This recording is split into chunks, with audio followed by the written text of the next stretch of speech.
Welcome back नाजरीन। American experts का जो है एक वफ्द इस वक्त पाकिस्तान में मौजूद है जो कि डिजिटल करेंसी के इस्तेमाल के हवाले से जो है वो यहाँ पे कुछ मीटिंग्स कर रहे हैं और कुछ इन्वेस्टमेंट प्लान से इस हवाले से हम बात करेंगे। सीनियर सहाफ़ी सुहेल भट्टी साहब हमारे साथ मौजूद हैं। अस्सलाम वालेकुम भट्टी साहब। जी वालेकुम सलाम। जी भट्टी साहब, ये क्या इसके पीछे जो है वो मकसद है इस वक्त का जो यहाँ पे विजिट है, और क्या स्पेसिफिकली सिर्फ डिजिटल करेंसी के हवाले से ही बातचीत की जा रही है? देखिए, गुज़श्ता माह एक अमरीकी इन्वेस्टर्स का एक वफद पाकिस्तान पहुंचा था जो पाकिस्तान के मुख्तलिफ शोबों में सरमायाकारी करने के लिए तैयार था, और जिसमें जेंट्री बीच भी शामिल थे जो कि अमरीकी सदर डोनाल्ड ट्रंप के बहुत करीबी तस्वुर किए जाते हैं। उस वक्त जेंट्री बीच ने ये वजाहत की थी कि नेक्स्ट मंथ से अमेरिकन कंपनीज के डेलीगेशन आना स्टार्ट होंगे और हम बाज़ाब्ता एग्रीमेंट्स करेंगे और पाकिस्तान की सपोर्ट और इन्वेस्टमेंट के हवाले से हमारा तावन सबको नजर आएगा। तो उसी सिलसिले के अंदर अब ये उसी ग्रुप से ही वबस्ता कुछ एक्सपर्ट्स पाकिस्तान पहुंचे हैं, जिसके अंदर जूनियर जेंट्री बीच भी इस वफद में शामिल हैं, कुछ दीगर अमेरिकन एक्सपर्ट भी मौजूद हैं।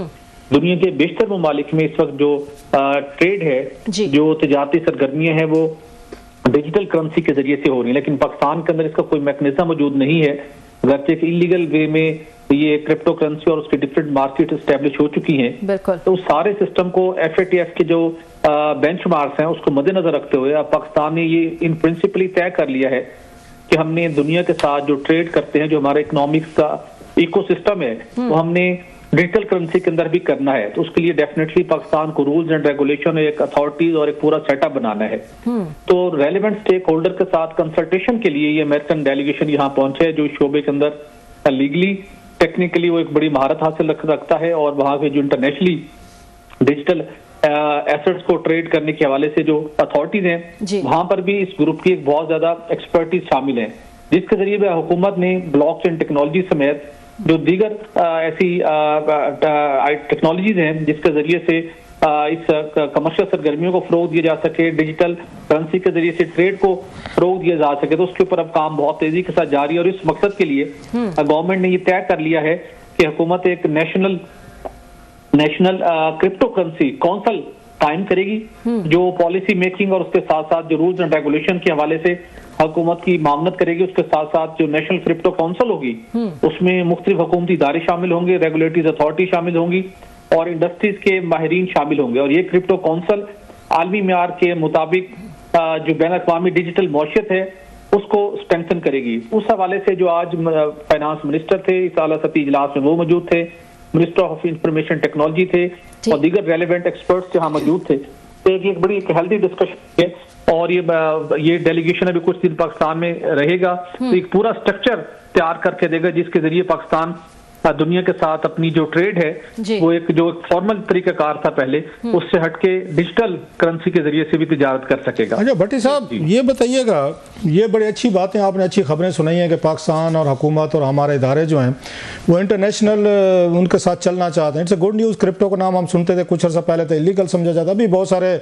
इसके स्कैम रिलेटेड वो चीज़ें आती रहती हैं, लेकिन हम देखते हैं कि ये चीज़ें शुरू में तो हमें बड़ी अच्छी अच्छी बातें बताई जाती हैं, अथॉरिटीज़ भी बना दी जाती हैं, भर्तियाँ भी हो जाती हैं, तनख्वाहें, बजट, गाड़ियाँ, TA, DA, ट्रैवल, सेमिनार, सब कुछ बताया जाता है, रोज़ी पिक्चर आप ही रिपोर्ट करते रहते हैं।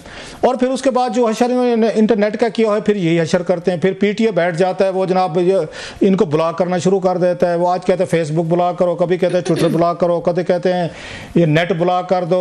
तो जब ये फिर कुछ अरसे बाद हम ये काम करते हैं तो फिर हमने नई टेक्नोलॉजीज़ क्या करनी है। क्रिप्टो को कल को पता चलेगा वहाँ पे बैन होना शुरू हो गए, क्रिप्टो पे मसले आना शुरू हो जाएंगे, इसका कोई हल है? नेट आज भी नहीं चल रहा हमारा, मतलब स्लो किया है, ये ट्विटर आज भी नहीं चल रहा, ये जदीद टेक्नोलॉजी तो ये है सर। तो क्रिप्टो का भी यही हिसाब करेंगे कुछ अरसे बाद ये सारे बिरादरान मिल्लत?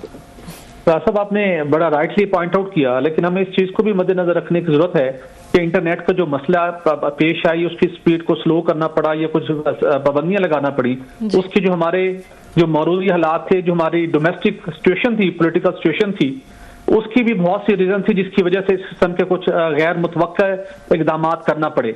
तो ये उसके अंदर एक जो दुनिया के तकाजे हैं उसके मुताबिक तो आपने चलना है, उन चीजों को बेहतर करना है, लेकिन हमारे अपने हालात की वजह से बहुत से गलत फैसले करना पड़े। तो लेकिन अब जिन मामलात को जिस सिंक्रोनाइज करके चीजों को आगे ले जाने की कोशिश की जा रही है, अगर ये एक लॉन्ग टर्म एक सॉलिड पॉलिसी बनती है जो अगर इंटरनेशनल लेवल के ऊपर एक्सेप्टेबल होगी तो तवक्को तो की जा सकती है, उसके अंदर कोई हर्डत नहीं आनी चाहिए। लेकिन हमारा एक ट्रैक रिकॉर्ड रहा है कि जब गवर्नमेंट तब्दील होती है, इदारों के सरबराहान तब्दील होते हैं, जो इस टाइप के डिजिटल कौंसल करेंसी की कौंसल बनेगी या उसका कोई और रेगुलेटरी अथॉरिटी बनेगी, उस वक्त कुछ ना कुछ तब्दीली तो जरूर आती है। लेकिन ये दुनिया के तकाजे हैं, अब ये हकीकत है, इसके मुताबिक आपने चलना है, तो उसके मुताबिक इनको स्पेस को फॉलो करना पड़ेगा। एक वक्त की जरूरत बन चुकी है।